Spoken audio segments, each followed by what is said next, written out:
Welcome to our second session of our culture awareness sessions. I have one announcement. On February the 15th, Steve Cotton is going to do part 2 of his Mexican etiquette. He kind of ran out of time and we didn't have a chance to question him. So he's going to come back on the 15th to do part 2 of Mexican etiquette. Also, I'd like to mention that these sessions are free. We don't charge for them. There is a donation, a free will offering if you're willing to leave something back in the back. You see Darlene there on the table. And Norva will explain to us what we do is we give half of the proceedings to the presenter for the work that they do and for the different things that it takes for their presentation. They have printouts and things like that. This presentation, however, Dr. Wu does a lot of work with PowerPoint and prep time ahead of time. And so we give half of the proceeds to the presenter, and the other half of the proceeds go to the Community Service Committee. And Norva will explain that to you, and it's just so you know where that donation goes. Good afternoon. As Al said, the cultural talks are free to all, and we do take a donation. And so a donation is welcome. Half is collected for the speaker, and then half goes to the Community Services Fund of this church. And our committee decides we help disperse the funds through dispenses. And a sample one is right here and on the back table. And you can see what's sample like beans and rice and sugar and milk and things like that. And also, we also provide financial assistance for a high school student through the Becas for Barra Scholarship Fund. And I was just at the annual fundraiser this afternoon, and I'm very impressed with their program. And I think currently they have 14 high school students being supported. And one other item, just to keep in mind as you are packing up and going back to the north, and you just want to leave behind your medical supplies, prescriptions, and anything, we have a box in the back, and you can add to that, and it will go to the hospital and some folks up out of Siwat line. Thank you for your generous support.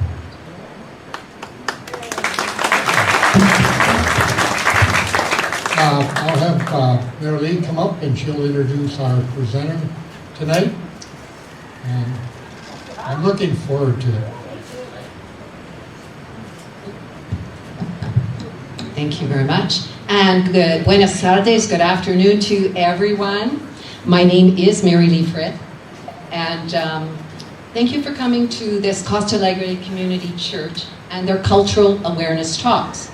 This is the second of 5 presentations, and you can view, I understand, last week's presentation. If you missed it, it's already up on YouTube. And so that's good news. That's really fast turnaround. So thank you to the church for getting that organized. I have the honor of introducing today's presenter. It's Dr. Roberto Pimienta Wu. And Dr. Wu is very grateful to be asked to participate again this year. He presented last year on a historical topic, but this year he's talking on the topic of Fiesta time. And that includes holidays and special days in Mexico, and more particularly in Malacca area. Dr. Wu, as many of you will know, has a passion for history, so I think we can expect some insights into the origins of the fiestas that are celebrated in Mexico today. By way of background, Dr. Wu, who was born in the state of Nayarit, came to Malacca almost 50 years ago. In fact, he hitchhiked to the then tiny pueblo of San Patricio, Malacca, from Guadalajara where he had graduated from the University of Guadalajara Medicine School. He chose to come here to complete a year of social service. He could have gone many different places. He had the qualifications to go to a big city hospital, but he chose to come to a tiny pueblo where he knew he could put to use his brain and his hands in the service of those in need. But I also know that another part of his cuerpo, his body, was involved, and that was his heart, because he has a very big heart for helping people. Well, he quickly became known as the hippie doctor on arrival here in Malaki, and got integrated into the community, so much so that he decided to stay on after he'd done his year of social service. In addition to doctoring and singing,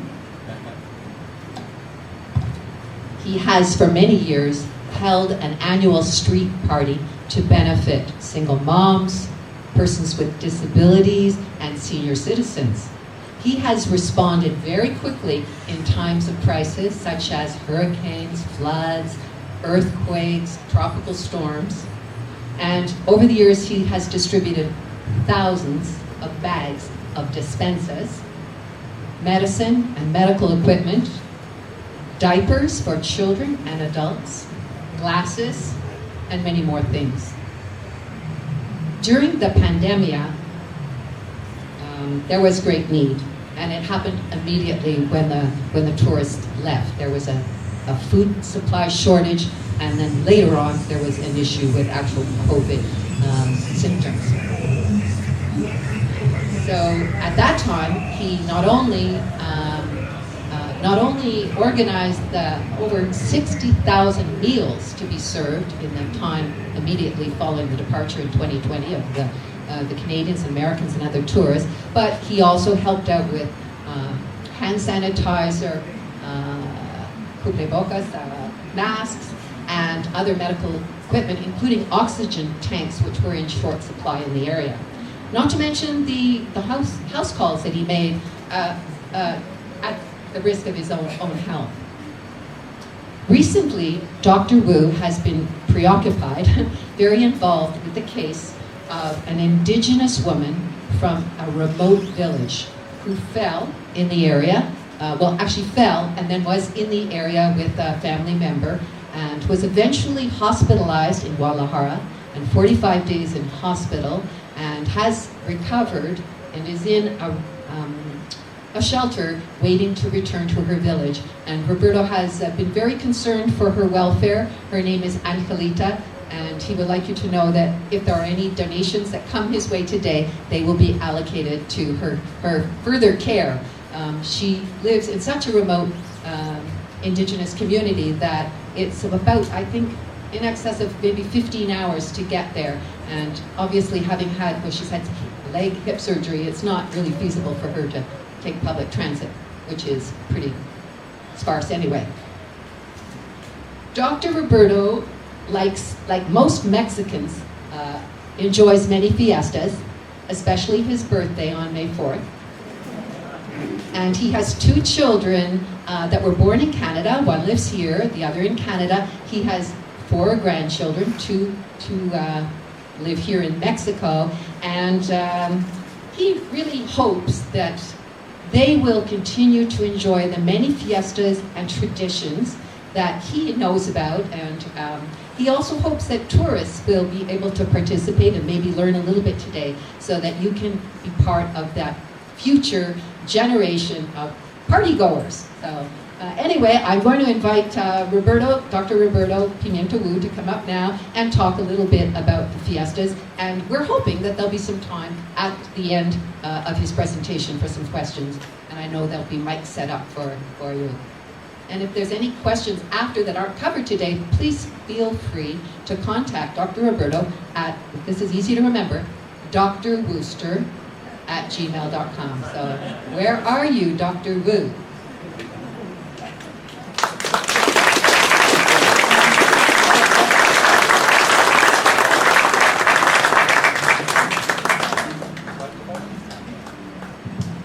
Is this microphone okay? Yep.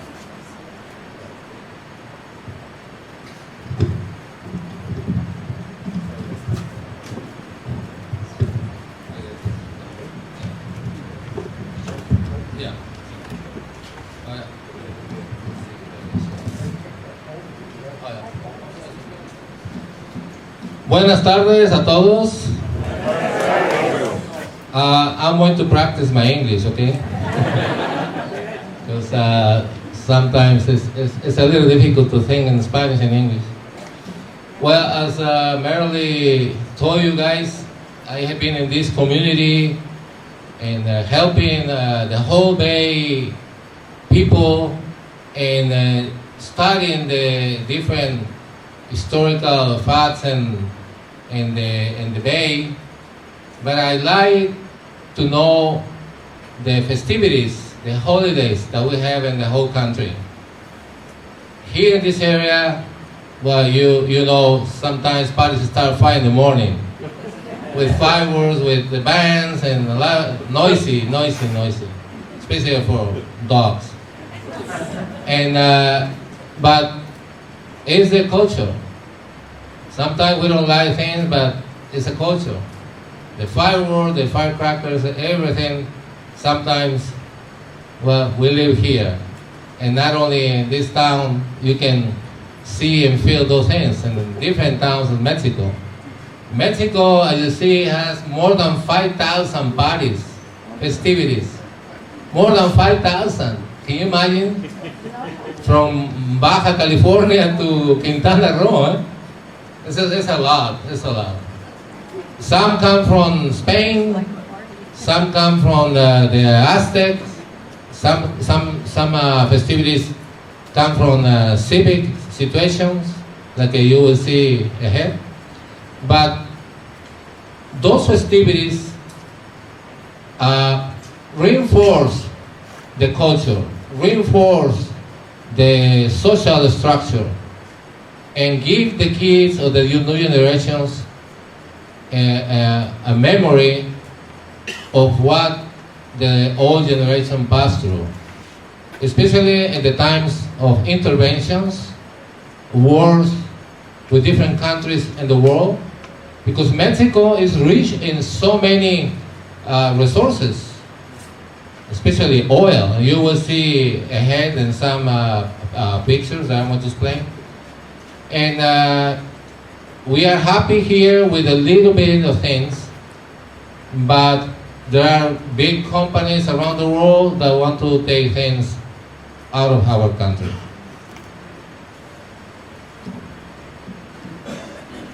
Well, okay, the word Fiesta in Spanish come from Italian and from French. And you can see that the religious festival, the French word, or holiday, market, fairs, noise, fun, or from the Latin Fiesta. But the Spanish word is Fiesta. But Fiesta means so many things. The next one, no?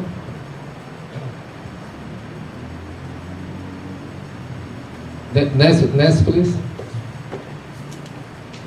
So you can see so many fiestas around there, from the Aztecs to now. Okay, we have many celebrations, like musical celebrations, like in Mexico City. It's a Viva Latino is a festivity in Mexico City and Zócalo downtown. Last 2 days, and so many Latin American groups come to play for 2 days, hours and hours playing, and millions of people in and out go to this Viva Latino in Mexico City. The people organize festivals from 1 year to another year. The whole year they prepare festivals. Like here, the swimming contest or the festival of San Patricio. So a lot of people are involved to organize these celebrations.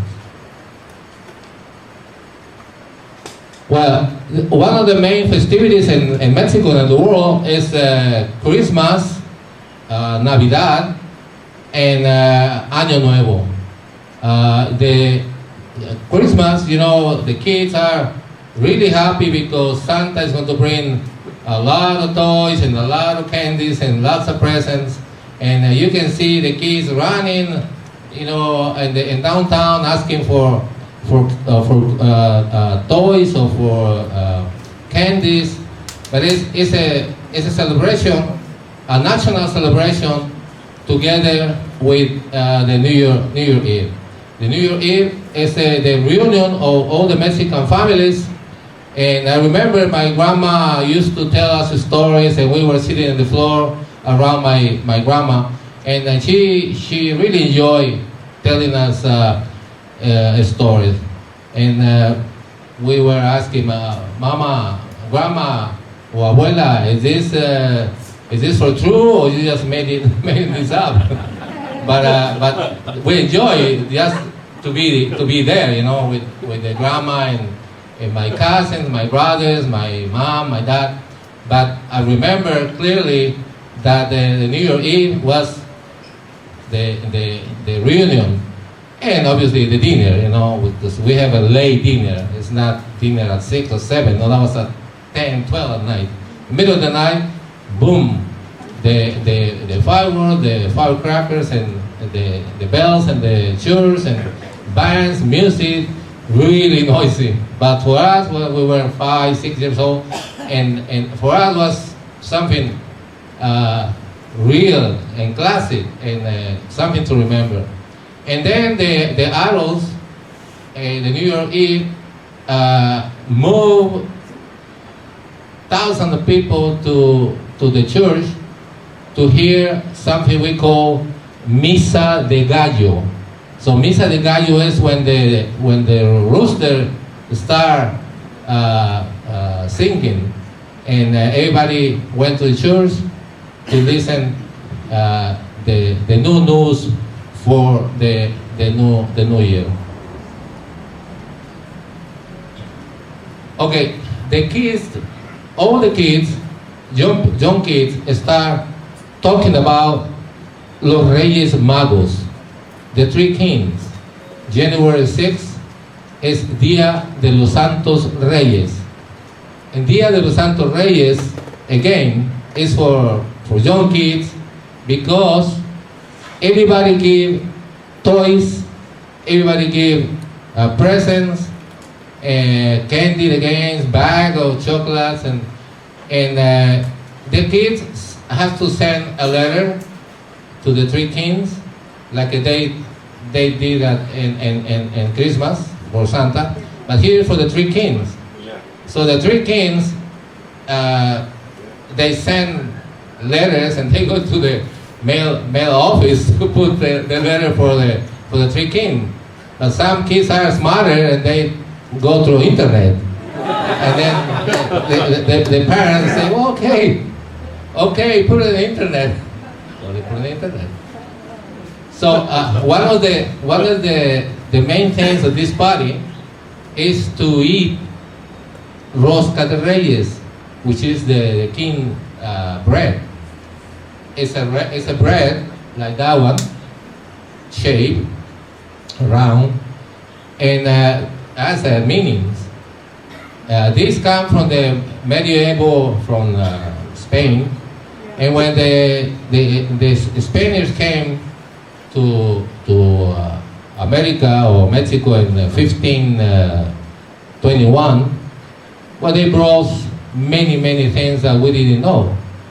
One of those was the Agustinos, which has many religions groups. They brought this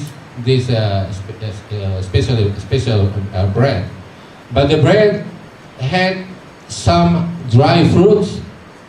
That means the jewels of the religion, and they had a baby Jesus inside. So the meaning was, we're going to give a piece of the spirituality, and if the baby Jesus, which is before it was plastic, now it's clay, if the baby Jesus is in the piece of the bread, the guy or the guys, sometimes they put not only one, they put 3 or 6. And then, if you are the winner, well, in 40 days, you have to organize 40 tamales and atole. So, in February, Dia de la Candelaria, that's the day that go from January 6th to February, 40 days. And everybody, otra fiesta, another party. With tamales and atole. And lots of music, and maybe tequila. Who knows? Or beer, whatever. Another day is a Valentine's Day. This is a really, really famous day because a lot of Mexicans get married. There's a lot of dance and a lot of chocolate, flowers, and parties. This is international. Christmas dinners and families are really, really famous in Mexico. They prepare pozole, they prepare birria, tacos, etc. And the other one is Semana Santa, Easter. You have been, or some of you have been in Easter here, and Melaque, Barra, San Patricio, Villa Obregón, we receive more than 60,000 or 65,000 people. And the change, sometimes it's in April, sometimes it's in March, but this time it's going to be in March, the end of March is going to be full. It's going to be good people and bad people coming from Mexico City, Guadalajara, San Luis, Guanajuato. We have a lot of people. Personally, I don't like to stay here, but I have to stay. But other people leave because it's not dangerous, but it's dealing with so many things. Sometimes you go to your house, park your car, and it's occupied. Or you have to leave it 10 blocks away, and next day, well, you're missing a tire or you're missing something. So it's kind of, for us, it's not nice because it's so many problems around. But the Semana Santa is 1 week, start in Domingo, the Sunday Palm, where in downtown Melaque, people sell the palm and kind of waving, and they take it to the priest to bless, and then they had a parade, and then they go all over the town, and then Thursday, Easter, or Thursday, Holy Thursday, is the Jueves Santo. So Jueves Santo is really important because we have a lot of parades that start over there close to the hotel Club Nautico, and then they walk the whole street to downtown, and that is Semana Santa, 7 days, and then Semana de Pascua. After that, when the town stay quiet for a while, but then more fiestas come. More fiestas. Okay, March 18. That's a civic festival in the whole country. Who was this guy? This guy was the 26th president of Mexico, one of the best, if not the best, president of Mexico. He was his origin was from Oaxaca, Indian, pure Indian. He learned to speak Zapoteco, the dialect, before Spanish. And after, when he was president of Mexico, he spoke French, he spoke English, he spoke Zapoteca, he spoke Spanish. And he was a lawyer, he was the leader of the Supreme Court in Mexico, and he was really smart. He actually, in America, many countries believe in his laws that he made, and they call Benemérito de las Américas, the Americans benefactor. And Juarez worked and fought the intervention of France to Mexico in the 1860 something, and they came from Europe to take Mexico and bring a monarchy. But he was a president elected. So some bad Mexicans went to Europe to bring a monarch, Maximiliano de Habsburgo, and they want to kill him. But he was hiding, and he moved to northern Mexico in horses and wheels, and he survived. And the Mexicans killed the Maximiliano, the guy that France sent to Mexico. But Juarez stayed in power, and he made so many good laws that many countries took for their own countries. The other guy is Lázaro Cárdenas. Lázaro Cárdenas was a good president, and he expropriate the oil. England, France, United States, and Spain, they were owners of the oil. But the whole country was tired that we didn't have any profits. And the war was really hard, like slaves. So this man didn't want war or revolution, but he said, well, guess what? We want to pay. We want to pay how much the expropriation costs, and everybody cooperate. Women, men, kids. The kids took the piggy. How you put that? The piggy where they put the money. The piggy bank.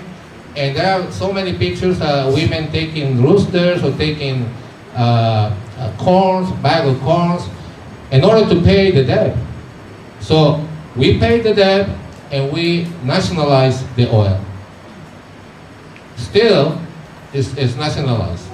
But in the last administration, that they allow some people to put gas stations and all that. But now Pemex is growing, and Pemex is putting more gas stations and putting more experiments in the oceans, and it's changing. Pemex is changing a lot. And the profits of Pemex are putting into the Bienestar programs that help handicapped, single mothers, old or senior people, students. So we are doing things with the actual president. And another is the Day of the Kids or the Children. Is the same thing. In Mexico, the culture is highly oriented to the new generation, to the kids. And for that, if we have a teenager, and the teenager go to the university, the federal government, or sometimes the state government, give a scholarship, and the parents pay the minimum. And there are other scholarships, like a friend talked here, but there are so many helps now, and every year is increasing the scholarship, and the bonus for the seniors start with 1,800 pesos, and now they're giving us 6,000 pesos, which is good for medicines, for food, for something. But before, they didn't give anything. And now we are helping the kids. And another festivity is Día del Trabajo, the work day or Labor Day. It's it's changing because the workforce, the Mexican workforce, is getting more benefits in Mexico.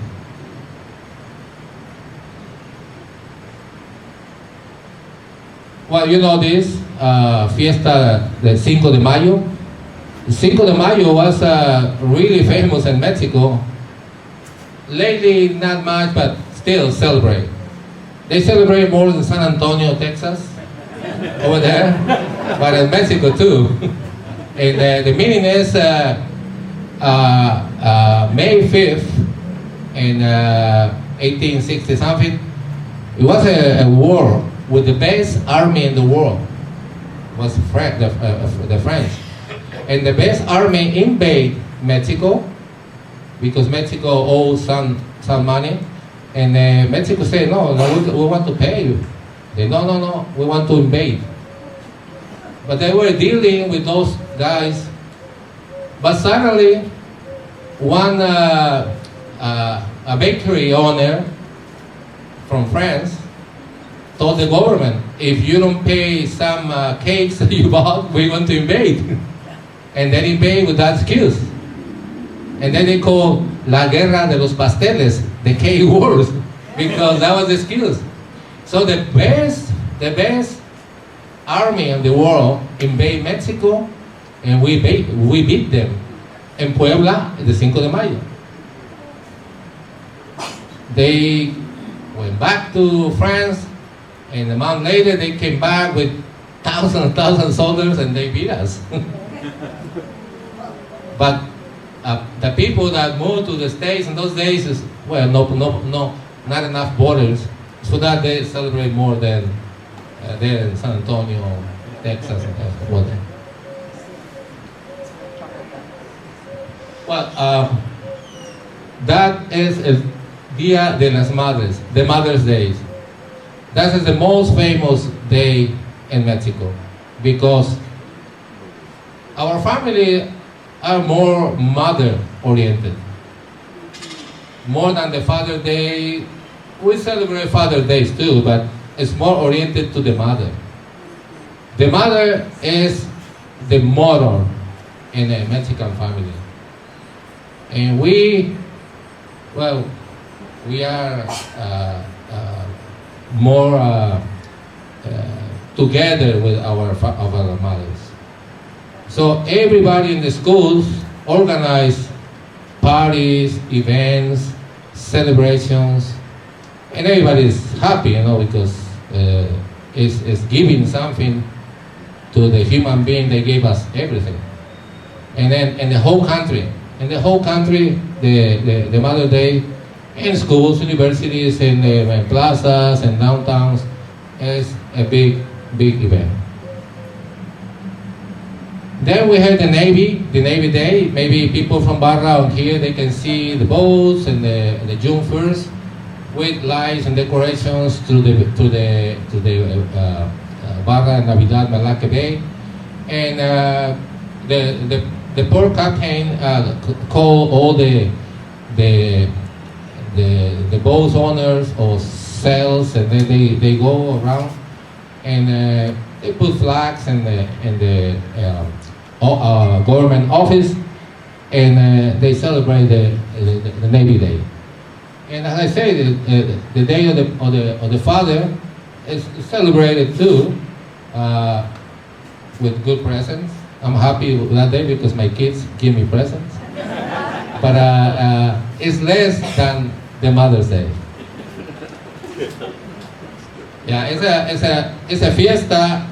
One of the main fiestas is the festivities of San Patricio.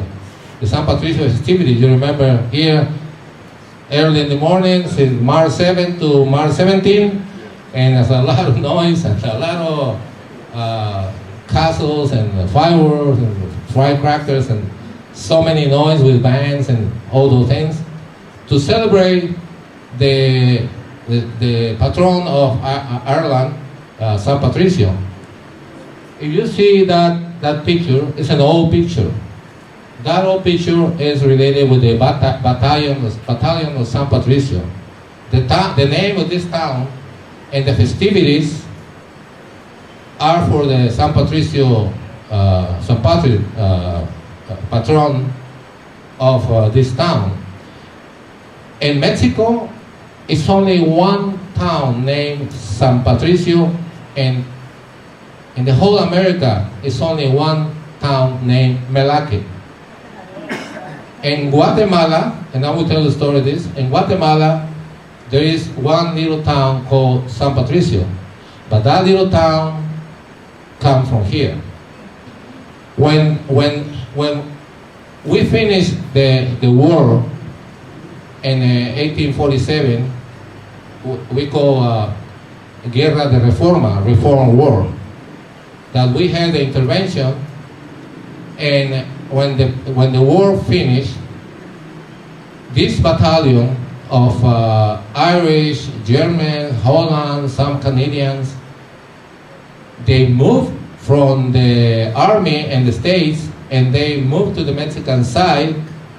And when the war was over, a lot of people, members of the San Patrick Battalion, they were working in Guanajuato. But then, some people from here, the name here was Melaque. San Patricio didn't exist here. So the people from Guanajuato were members of the San Patricio Battalion, ex-members. So the farmers went to Lagos de Moreno in Guanajuato area to take some cows and horses there to sell. And they were drinking a cantina with some of the Irish, and at the end they started fighting. They put it in jail to everybody, Mexicans and Irish and everybody, and became friends. They say, where you come from, guys? Well, we come from the Melaque farm, and we came to bring some cows and horses. So the Irish start asking them, and what is there? And say, well, it's a beach, and it's a lot of work for you guys. The Irish were really good, and you know, in the farms jobs. So they came, 3 or 4, with the other guys, and they started working in the Melaque farm. And the Melaque farm was owned for some foreigners, some Americans people. And they hired these Irish people, and they started working. And they were so good working in the farm. And then the owners start bringing a boat to take wood to San Diego and some other things to Guatemala, south of Mexico. And the Irish were really good workers. At the end, the owners asked them, why you don't build a farm by yourself? So they built the farm named San Patricio. And then became a town. After 1938, San Patricio became a town because the Irish and other people, they didn't want to fight again in the Mexican Revolution that was 1910. And they say, no way, Jose, we don't want to fight again, we fought a lot. And they took the ship and they moved to Guatemala. Guatemala in those days started being a new country. A new country before it depended on Mexico. But in those days, at the beginning of the 1900s, Guatemala became independent, and the people from here moved to Guatemala, and there is another town named San Patricio there. So this is the story in a few words about the members of the San Patricio Battalion. The other famous days is Independencia de Mexico, the Mexico independence, that is the 16th of September. The 15th of September in 1910, a priest in Guanajuato started ringing the bells, called everybody, and they start the war against the Spaniards. And the independent, well, the war lasts like a 10, 11 years. At the end, the federal Mexican government killed Miguel Hidalgo, who was a priest, killed Morelos, killed other people. But at the end, the town, the Mexican people won the war and became independent. And that is the day that we celebrate all over the country, all over the Mexican embassies and the whole world. And it's a big, big festivity. Well, this is the Fiesta de San Patricio at San Patricio. The fireworks were, you see at the end of the year in the bay we have some fireworks. So that is part of the story I say, that they came to Melake. And the other one is El Día de la Raza. Before, people celebrate Columbus Day and all those things, but we never believe in those things. Yeah, because when Columbus came, you know, Tenochtitlan and Teotihuacan was there, and the millions of people lived there. So, what they discovered? Nothing. You know, we have well, now in south of Mexico, with the construction of Tren Maya, they found big cities now, and then they taking thousands old parts to the museums. I mean, we respect what the Spaniards says, or the Portuguese, the Columbus and all that, but they didn't discover anything. We have our culture. Actually, we cure them. We cure with our herbs to them. You know, if somebody had diabetes, we use nopal. You know, we use cucumbers, we use all the things, and so many herbs to cure diseases. And they were happy, They were happy. So, Día de la Raza is a really important day in Mexico and for the originated towns. Those are, like now, we're helping, I have lots of friends that they hardly speak Spanish. We're helping a woman that fell down and had a fracture, is 80 years old, is in the hospital in Guadalajara, and they operate her for free, put 4 pins, and now we're going to take it to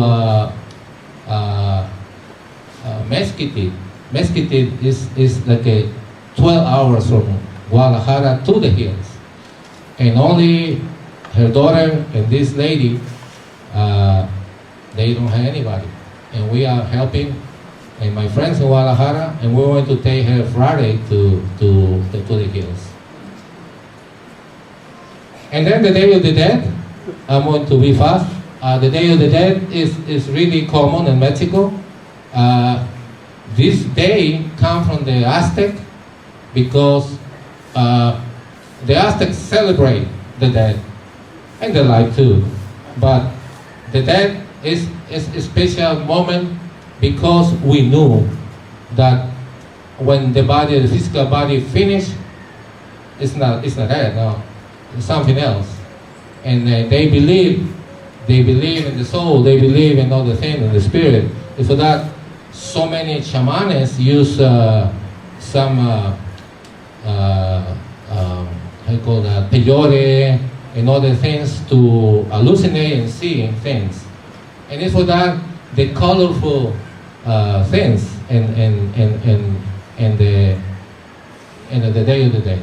And the cemeteries, people go and put the picture of the dead person, and then put the thing that he or she liked, and they put bread, hamburgers maybe, or tequila, or whatever. And then they celebrate the whole night with music, because they don't believe in death. They believe that the souls go somewhere else, and we celebrate that. And in the jardín, in the plaza, you see the kids, they put the altars, different colors and different things, because they're not afraid. It's a ceremony, it's a moment that we have to celebrate. And then we have another day, is the day of the Mexican Revolution, that I talked briefly. It's November 20 of 1910. The Mexicans were tired of one guy that stayed in power 33 years. 33 years. He made a few things, but the town or the citizens were really tired of this guy, Porfirio Diaz. Then one guy, Madero, Francisco Madero, helped the Mexicans and start the Mexican Revolution. And then we sent this guy to France, and this guy died in France. But since then, well, you know, things change in Mexico until now. And then the Virgen de Guadalupe is a really 30 millions of people go to Mexico City. La Villa, they call La Villa de Guadalupe, which was built in the Tepeyac. The Tepeyac was the place where the Indians celebrate before the Spaniards came to Mexico. The Indians celebrate the Tonantzin. Tonantzin was the goddess of the Indians, but when the Spaniards came, they forced the Indians to believe in the Virgin de Guadalupe, and then they built a big structure in Tepeyac, and then they changed the belief in the Virgen de Guadalupe. And now it's a big celebration, especially in Mexico City, because 30 million or more go from different parts of the world to see this event. And then, well, you saw that, Las Posadas. Las Posadas come from the word accommodation. Accommodation come from the birth of Jesus. And, well, the parents of Jesus was looking for a posada. Posada means a place to stay. But the posadas, la posada is to celebrate now in America, especially in Mexico, especially here in Malaque, San Patricio.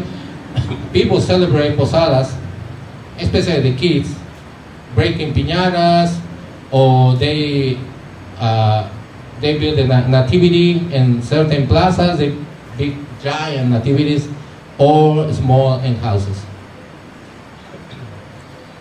And they bring a lot of piñatas, different colors, and inside they put candies, cookies, chocolates. And before was clay, but now was kind of risky. But now it's papel mache, paper mache. And well, the Christmas in Mexico, well, we use turkeys, we use chickens, lots of fruit, and well, Christmas Eve, I say, is a reunion with the families, and the kids get a lot of candies, a lot of toys. And we have another thing that is famous. I don't know in other countries, but here we have the quinceañera. Quinceañera, when a girl, a teenager, reach 15 years, the quinceañera get dressed with nice dress, and she has to find 7 women and 7 champions, we call, and they had a party, and they have fun, you know. But the mothers and grandmothers teach the girls that reaching that age how to cook, how to saw and other things. You know. But when a family celebrate 15 años, it's like telling the society, my daughter is here and is part of the society. It's not a kid anymore. But it's a controversial Mexican tradition. It's a controversial. And then, well, piñatas, you know, the piñatas, many colors, and we have the siesta time. I was talking with Norm that I need my coffee because I didn't take my siesta today. But that I put the hammock close to the ocean with somebody lying down. Because it's common, when the Spaniards came, the Indians or the Aztecs never took siestas. They were so busy building pyramids. And suddenly people start eating other things. The Indians didn't eat junk food. No. They brought the pigs and they brought the things, you know, and until now. But what I say is, siesta is a way now to recover in hot places. Because here in Cancun, in Vallarta, the locals take siestas to be ready for the next hours.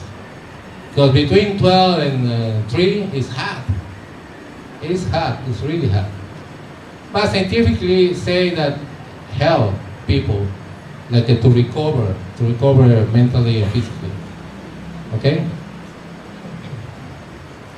And another thing that we got, and is common here in Malacca, is the salsa dance.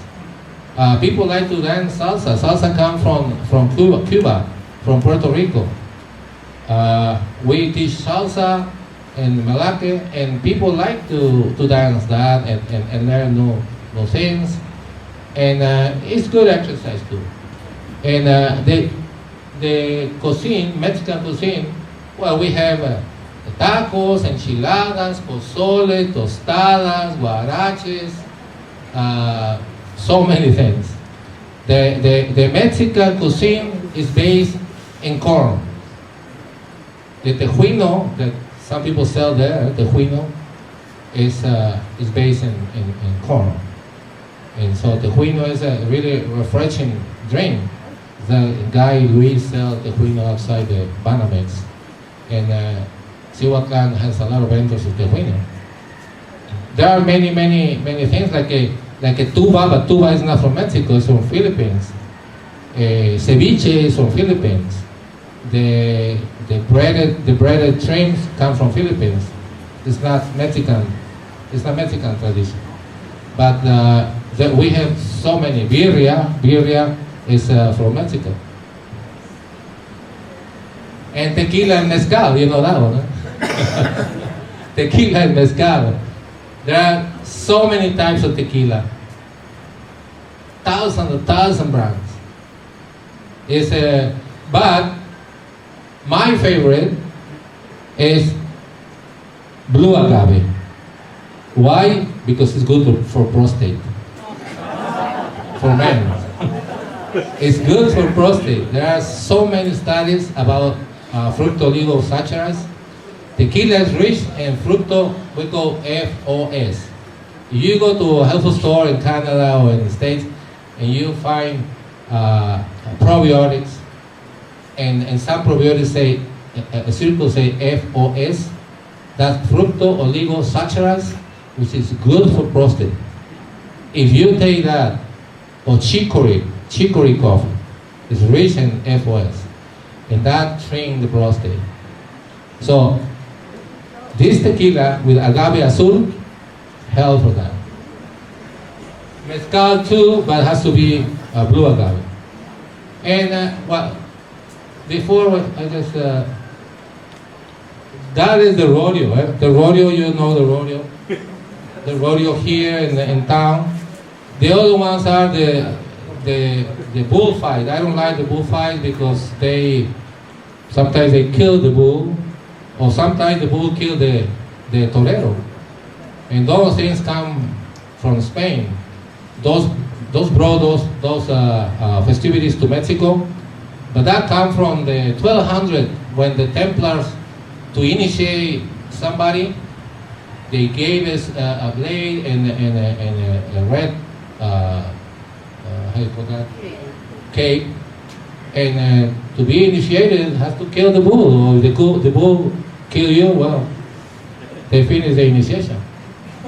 But that, they brought that to entertain the soldiers in Mexico. And they left this tradition to us, which I don't like. But they're making laws in Mexico, in the Congress, in the Senate, to stop that tradition. The same thing with the cockfights. Okay? We almost finished. And well, there is another, I'm not going to be really deep in this explanation, but in Oaxaca is a famous a party they call Guelaguetza, with millions of people go to Oaxaca. The other one is the Fiesta de Octubre in Guadalajara, October parties there, fiestas. Millions of people go to Guadalajara, especially Zapopan, where they celebrate the Virgin of Zapopan. Then the Festival Cervantino in Guanajuato, which is a lot of cultural and art things in Guanajuato. The Vive Latino in Mexico City with just music in downtown Zócalo. And then another festival is La Feria del Libro in Guadalajara, just passed a few days ago. International Feria del Libro, where you can find so many good books in different languages. And the Carnival. The Carnival in Veracruz is one of the famous. The most famous Carnival is in Brazil, but the second one is in Veracruz. And we have two here in this area, in Barra here. Small, but it's the tradition. Okay, I almost finished. Finally, I just put these pictures. The dance, the folklore dance, and the dress of the charros is one thing for Mexicans to be proud. And los mariachis. Mariachi, people say, come from the French mariage. They use 3 or 4 people in those days. Some farmers form a group of 3 or 4 guys with guitar, violin, and sometimes trumpet, and they hire them for weddings, and for that mariachi, and the names they call mariachis. And why I put that is another festival in Guanajuato, the Hot Air Balloons. Some people went there. That is almost maybe 10 years old festival. But that is the holidays in Mexico, my friends. And I appreciate your attention. Thank you very much.